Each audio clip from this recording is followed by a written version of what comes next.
बाकी सगळीकडे कदाचित स्वबळ किंवा मैत्रीपूर्ण लढतीचा विचार महायुतीत देखील होता, पण अर्थात लक्ष आहे ते मुंबई महानगरपालिकेचं. पुन्हा एकदा जाऊयात, खासदार नरेश म्हस्के सध्या आपल्यासोबत आहेत. म्हस्केजी, ठाकरेंची शिवसेना आणि राज ठाकरेंची युती होण्याची चर्चा होत असताना ही भेट, शिवसेनेची, तुमच्या शिवसेनेची काय भूमिका आहे?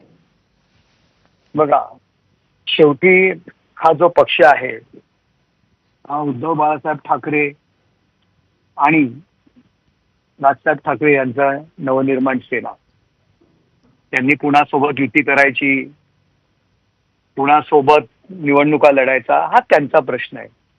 या संदर्भात आम्ही प्रतिक्रिया देणं मला उचित वाटत नाही. परंतु ही दोन्ही ठाकरे एकत्र येणार जी चर्चा सुरू आहे आणि राजसाहेबांना ज्यांनी अटी टाकलेल्या आहेत, याला भेटू नका, याच्यासोबत चहा घेऊ नका, याच्यासोबत पोहे खाऊ नका, मला तरी वाटतं की सद्यस्थितीला संपूर्ण महाराष्ट्र आजची जी भेट आहे यावरती जो सकाळचा भोंगा वाजतो त्यांची प्रतिक्रियेची वाट पाहतोय की आता एकीकडे ते युतीच्या चर्चा करतायत आणि राजसाहेब देवेंद्रजींना भेटतायत.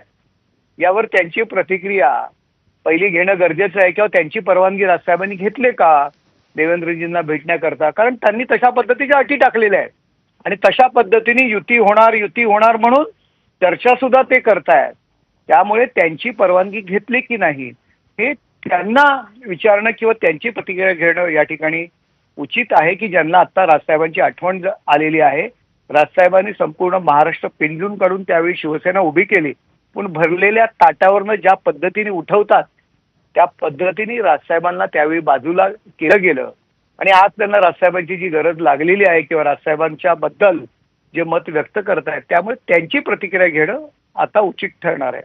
ठीक आहे नरेश म्हस्केजी, आभार आपले. आपण सविस्तर प्रतिक्रिया दिली त्यासाठी. आणि मंत्री उदय सामंत सध्या आपल्यासोबत आहेत. उदय सामंतजी, अत्यंत महत्त्वाची घडामोड महाराष्ट्राच्या राजकारणातली, देवेंद्र फडणवीस आणि राज ठाकरे